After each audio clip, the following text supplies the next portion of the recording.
Okay students, ఈరోజు మనం number సిస్టమ్స్లో నుంచి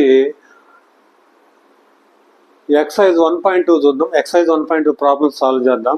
ఇప్పుడు మనకి ఫస్ట్ ప్రాబ్లం ఏమంటున్నాడంటే state whether the following statements are true or false, justify your answer. మనకి ఇచ్చినటువంటి స్టేట్మెంట్ అది ట్రూ ఆ ఫాల్స్ చెప్పమంటుండో, దాంతోపాటుగా జస్టిఫై ఎవర్ ఆన్సర్ అంటుండో. ఫస్ట్ క్వశ్చన్ వచ్చేసి every irrational number is a real number అంటుండో. ముందు అసలు ఇర్రేషనల్ నెంబర్ అంటే ఏందో చూద్దాం. ఇర్రేషనల్ నెంబర్ అంటే ఫర్ ఎగ్జాంపుల్ మనం ఇర్రేషనల్ నెంబర్ అంటే మనకి ఇక్కడ జస్ట్ √2, ఆ తర్వాత √3, √5, √4 కూడా అవ్వచ్చు. √4 అనేది అవ్వదు, ఎందుకంటే √4 అనేది perfect square. √4 is equal to 2 అవుతుంది కాబట్టి 2 అనేది ఇంటీజర్ కాబట్టి. సో ఇప్పుడు మనకి ఏదైతే రూట్లో ఉంటుందో, రూట్ వాల్యూ ఉంటుందో, పర్ఫెక్ట్ స్క్వేర్ కాకుండా ఏ వాల్యూ అయితే ఉంటుందో అలాంటి వాటి అన్నిటిని మనం ఇర్రేషనల్ నెంబర్స్ అంటాం. సో అవి నెగిటివ్ అవ్వచ్చు, పాజిటివ్ అవ్వచ్చు. -√2, +√2, -√3, -√5 అలా కూడా ఉంటుంది మనకి ఇక్కడ. ఏదైనా సరే మనకి రూట్లో ఉన్నటువంటి వాల్యూ పర్ఫెక్ట్ స్క్వేర్ కాకుండా రూట్లో ఉన్నటువంటి వాల్యూ వచ్చేసి మనకి ఇర్రేషనల్ నెంబర్ అని అంటాము.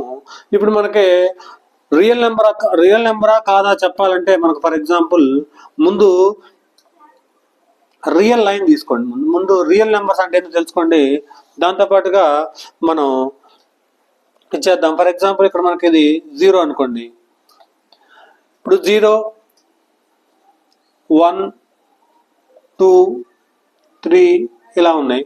సో ఆ తర్వాత దీని నుంచి -1, -2, -3 సో ఇలా ఉన్నాయి. సో ఇప్పుడు మనకి రియల్ నెంబర్స్ అంటే ఈ 0కి 1కి మధ్యలో ఉన్నటువంటి ప్రతి నెంబర్ని కూడా రియల్ నెంబర్ అంటాం. దాంతో పాటుగా ఈ 1కి 2కి మధ్యలో ఉన్నటువంటి ప్రతి నెంబర్ని 1.2, 1.3, 1.5, 1.00001 అలాంటివన్నీ ఆ నెంబర్స్ అన్నిటినీ కూడా మనం రియల్ నెంబర్స్ అంటాము. ఆ తర్వాత మనకి ఈ రియల్ నెంబర్స్ ఉన్నాయి కదా, అన్ని రియల్ నెంబర్స్ కూడా every irrational number is real number అని అంటాను మీకు ఇక్కడ. ఇప్పుడు √2 వాల్యూ వచ్చేసి మనకి జనరల్గా ఏమవుతుందో, √2 వాల్యూ వచ్చేసి అప్రాక్సిమేట్గా 1.414 అవుతుంది. అంటే నీకు ఇక్కడ 1.414 అంటే √2 అనేది ఇర్రేషనల్ నెంబర్ కాబట్టి ఇక్కడ మనకి ఇక్కడ 1.414, ఈ 1.414 వచ్చేసి ఏమవుతుంది మనకి ఇక్కడ రియల్ నెంబర్ అవుతుంది. సో అంటే ఇప్పుడు మనకి ఇక్కడ ఎవ్రీ ఇర్రేషనల్ నెంబర్ కూడా మనకి రియల్ నెంబర్ అవుతుంది. దాన్ని మనం జనరల్ గా రాయమంటండి ఎస్ ట్రూ అని రాసేసుకోండి. నీకు వచ్చేసి ఆన్సర్ వచ్చేసి ట్రూ అని రాసేసేయండి.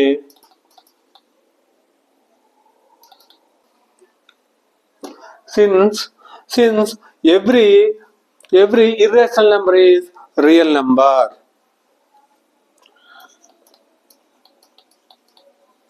Since every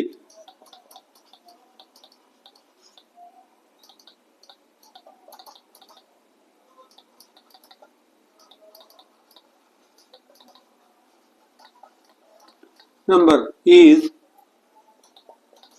real number.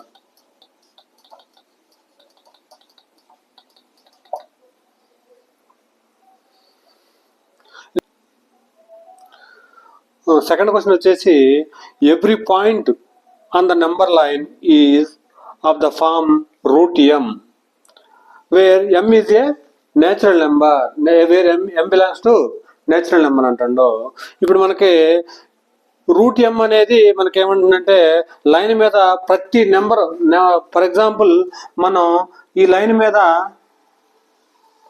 Natural numbers తీసేసుకుంటే నేచురల్ నెంబర్స్ మనకి ఇక్కడ 1, 2, 3, 4, 5 ఇలా ఇన్ఫినిటీ వరకు ఉంటుంది. అంటే m తీసుకొచ్చి m is equal to 1 substitute చేసాం అనుకో, నేచురల్ నెంబర్ అంటుంది కాబట్టి √m కాస్త ఏమవుతుంది మనకి ఇక్కడ √1 ఈజ్ ఈక్వల్ టు ఏమవుతుంది 1 అయిపోతుంది. సో 1 అవుతుంది కాబట్టి అది జనరల్ గా ఇర్రేషనల్ నెంబర్ అవ్వదు. సో దాంతో పాటుగా √2 తీసుకున్నాం అనుకో, √2 అనేది ఇర్రేషనల్ నెంబర్. √2 ఇర్రేషనల్ నెంబర్ అవుతుంది. సో అదేవిధంగా √3 అనేది ఇర్రేషనల్ నెంబర్ అవుతుంది. ఇప్పుడు m ప్లేస్ లో √4 పెట్టండి. m ప్లేస్ లో √4 సబ్స్టిట్యూట్ చేస్తే 2 అవుతుంది. అంటే నీకు మళ్ళీ నేచురల్ నెంబరే వస్తుంది, ఇర్రేషనల్ నెంబర్ ఉండలేదు. సో దాంతోపాటుగా √5 సబ్స్టిట్యూట్ చేసేసుకుంటే √5 కాస్త √5 గానే ఉంటుంది. ఇప్పుడు √5 అనేది మళ్ళీ ఇర్రేషనల్ నెంబర్. అంటే ఇప్పుడు మనకి ఈ నేచురల్ నెంబర్స్ ఉన్నాయి అన్ని కూడా ఈ రూట్ లో సబ్స్టిట్యూట్ చేసేసుకుంటే, √m లో సబ్స్టిట్యూట్ చేసేసుకుంటే కొన్ని నేచురల్ నెంబర్స్ గానే ఉండిపోతున్నాయి, కొన్ని ఏమో ఇర్రేషనల్ నెంబర్స్ అవుతున్నాయి. కాబట్టి ఈ √m లో సబ్స్టిట్యూట్ చేసినటువంటి ప్రతి నెంబర్ కూడా నెంబర్ లైన్ మీద అన్ని కూడా ఇర్రేషనల్ నెంబర్స్ అవ్వవు. కాబట్టి ఇది ఇర్రేషనల్ నెంబర్స్ అన్ని అవ్వవు, కాబట్టి ఇది ఫాల్స్ అవుతుంది.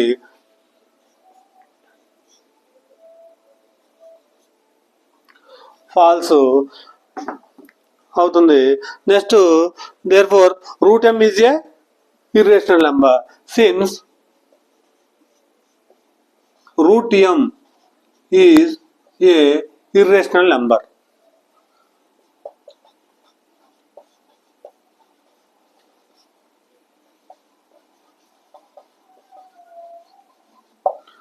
ఓకే, థర్డ్ క్వశ్చన్ వచ్చేసి every real number is an irrational number, irrational number అవుతుందా అని అడుగుతుండు. ఇప్పుడు మనం first of all real numbers ఏంటో చూద్దాం. ఇప్పుడు రియల్ నెంబర్స్, సో ఇక్కడ మనకి ఇది 0,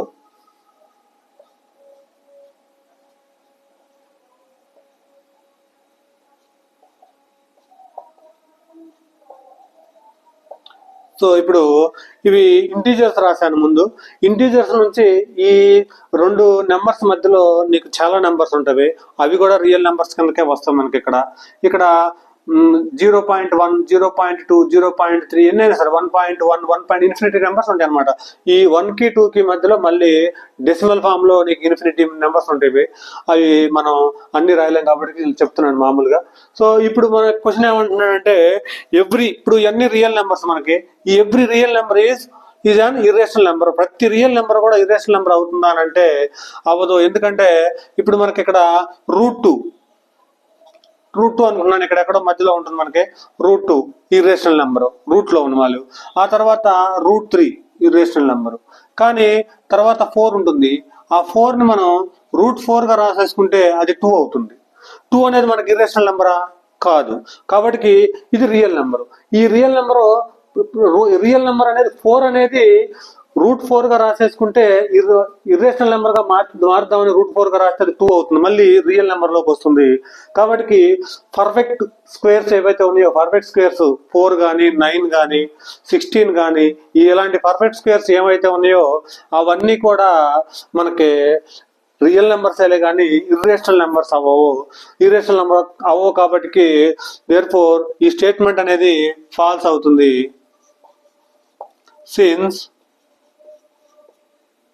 Since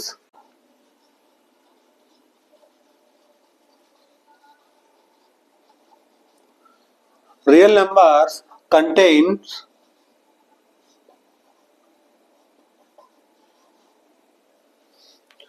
natural numbers,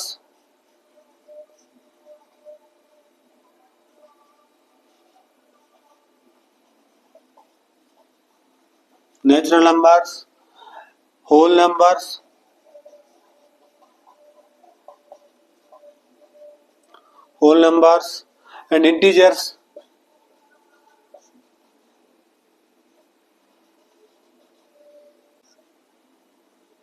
rational numbers.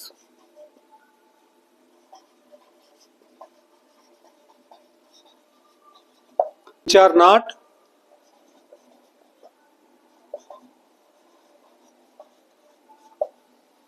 irrational numbers.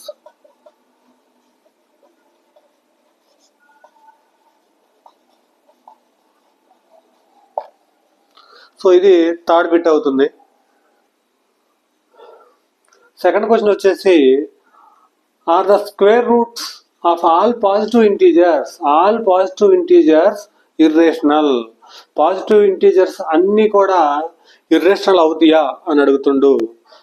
దాంతో పాటుగా ఇఫ్ నాట్, అవ్వకపోతే give an example of square root of a number. Square root of అవ్వకపోతే ఒక ఎగ్జాంపుల్ ఇవ్వమంటాడు, that is a rational number అని చెప్పమంటాడు. ఒకవేళ ఇర్రేషనల్ నెంబర్ అన్ని పాజిటివ్ ఇంటీజర్స్ కనుక ఇర్రేషనల్ నెంబర్ అయితే, ఇప్పుడు ఎలాగంటే ఇందాలు మళ్ళీ ఫర్ ఎగ్జాంపుల్ ఇంటీజర్స్ అంటే పాజిటివ్ ఇంటీజర్స్ పాజిటివ్ ఉంటవి, నెగిటివ్ ఉంటవి. మనకి ఇక్కడికి 0 1 2 3 -1 -2 -3.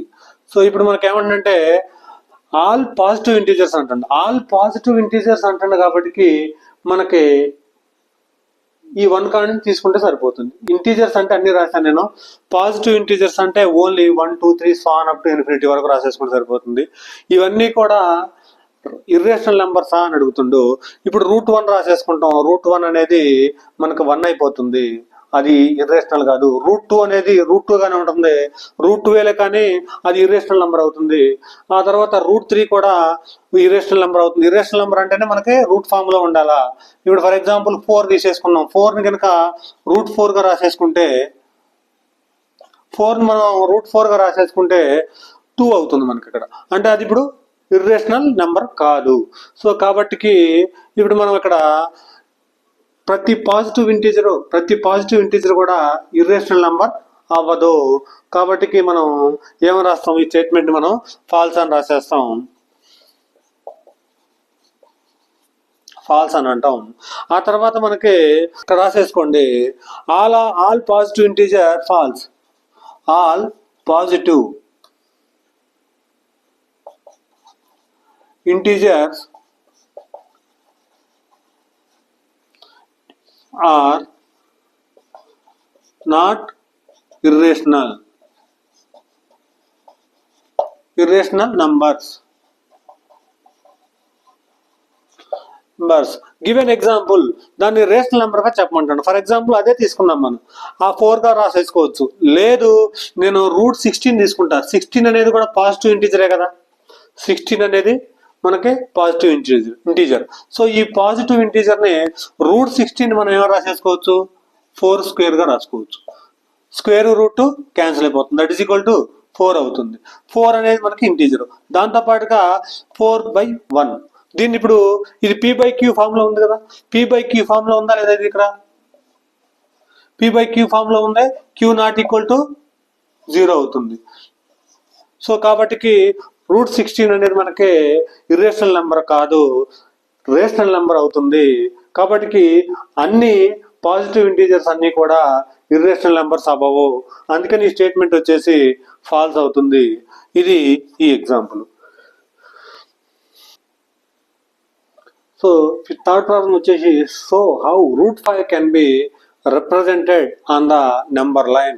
ఈ నెంబర్ లైన్ మీద రిప్రజెంట్ చేసేటప్పుడు ముందు మనకి వెరీ వెరీ వెరీ ఇంపార్టెంట్ ఏంటంటే Pythagoras condition.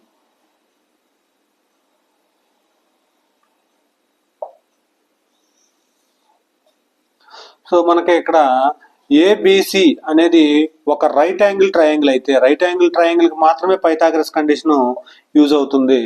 Right angle triangle కి మాత్రమే పైథాగరస్ కండిషన్ అనేది యూజ్ అవుతుంది. సో ఇప్పుడు మనకి side square AB² plus BC² is equal to AC² అనమాట. AB² plus BC² is equal to AC². ఈ వెరీ వెరీ ఇంపార్టెంట్ అమ్మా. ప్రతి రైట్ యాంగిల్ ట్రయాంగిల్ కి మాత్రమే ఇది పైథాగరస్ కండిషన్ అనేది యూజ్ అవుతుంది. ఇక్కడ పైథాగరస్ కండిషన్ యూజ్ చేసేసి √5 మనం చేస్తాం. దీంట్లోనే ఆల్రెడీ మనకి ఇక్కడ √2 ఆ తర్వాత √3 ఆల్రెడీ ఎగ్జాంపుల్స్ ఉన్నవి. ఈ √5 ఒకదాన్ని మీరు చూస్ చేసేసుకొని చేస్తే ఆ √2 √3 కూడా మీరు ఎగ్జాంపుల్లో చేసుకోవచ్చు. సో ఇప్పుడు మనం నెంబర్ లైన్ తీసేసుకున్నాం. ఆ నెంబర్ లైన్ మీద రైట్ యాంగిల్ ట్రయాంగిల్ ఫామ్ చేసుకున్నాం. సో ఇప్పుడు మనం నెంబర్ లైన్ గీసేసుకుంటే,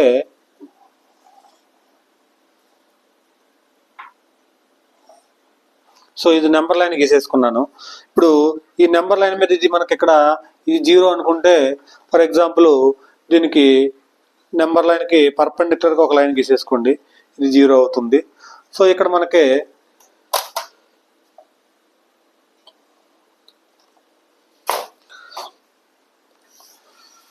ఇది ఇక్కడ 1 తీసేసుకోండి, మనకి ఈ డిస్టెన్స్ 1, ఇది 2గా తీసేసుకోండి.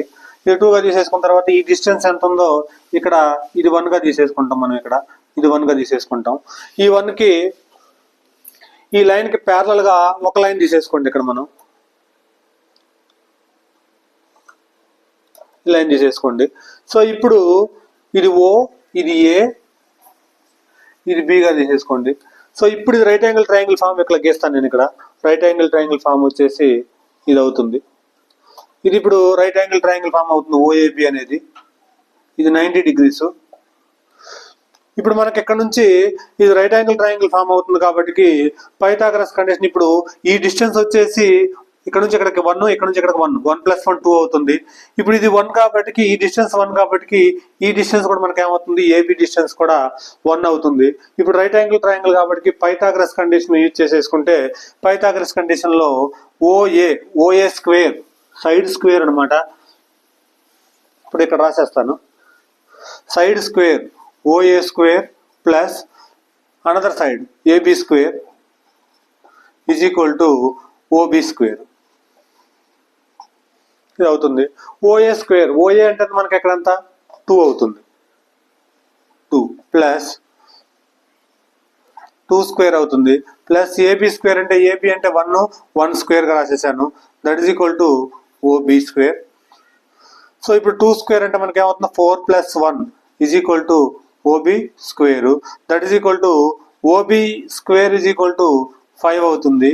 There four OB is equal to √5గా రాసేసుకోవచ్చు.